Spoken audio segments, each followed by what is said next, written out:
If you think you've seen more fancy passing this season, well, it's not just a passing fancy. And if you were to point to one man as responsible for today's pass on any down, anytime, anywhere philosophy, that man probably would be Sid Gillman. He's now the quarterback coach of the Philadelphia Eagles. And that influence began taking shape as soon as Gillman became head coach of the Los Angeles Rams in 1955. Today, it is estimated that 75% of the passing games in the NFL are directed by Gillman disciples. Give me a 49, Joe. 49. 2 steps, takes the angle, flattens it off, and then sets himself. I've been coaching football for 40 years now, and offense has always held my interest, and particularly the passing game. The idea of putting the ball in the air thrills everybody. It thrills the people in the stands. Generally, they don't care who catches it as long as the ball is put in the air, you see. My first quarterback was truly a great one, Norman Van Brocklin. I was very fortunate to come into the Rams at that time with Norm Van Brocklin because Norm knew the pro game, and coming from college, I had a tremendous adjustment to make. Los Angeles, of course, is home of the dream factory called Hollywood, and perhaps that atmosphere encouraged Gillman to exercise his imagination. When he moved to the San Diego Chargers, he passed along his sorcery to assistant coaches Al Davis, Chuck Noll, and Bum Phillips, and a wonderful wide receiver named Lance Allworth.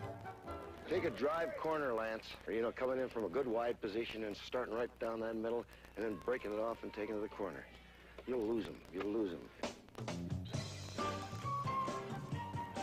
When I first joined the Chargers, I felt our passing game was really the ultimate.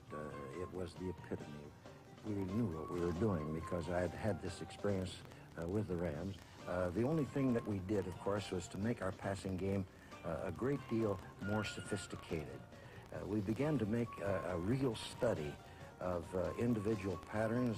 We built films, a library of all the great stars running quicks, quick outs, comebacks, to find out how they did it. It was during that period that the bump and run style, the catch style of defense, was in vogue. You see, defenders could jam and jar and run with our pass receivers down the field, and as long as the ball was in the air, it was mayhem. To open the passing game up, NFL rule makers got together and made a few changes. And one of the most significant rules is that a defender is only permitted to jar a receiver one time. Beyond that, he cannot even give the receiver a dirty look for fear that there's going to be a handkerchief. Well, this is a beautiful rule. If you can imagine an end not having to worry about any defenders down the field. He is free to roam the field.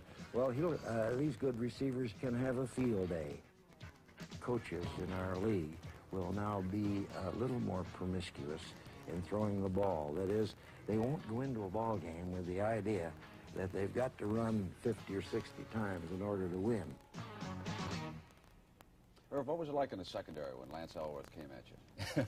It's mayhem for the defense, too. He had great jumping ability, and, of course, he had tremendous hands. He's, an all-pro player and, of course, a Hall of Famer. Would you like to play under the current rules? Would it help an Irv Cross? Definitely not. I think the secondary has to have an opportunity to get position on the offense by using your hands. You can do it without knocking people down, but I think incidental contact should be allowed. You're a marvelous track man, though. You could stick with it, Irv. Let's send you back now to the stadium and the game you're enjoying.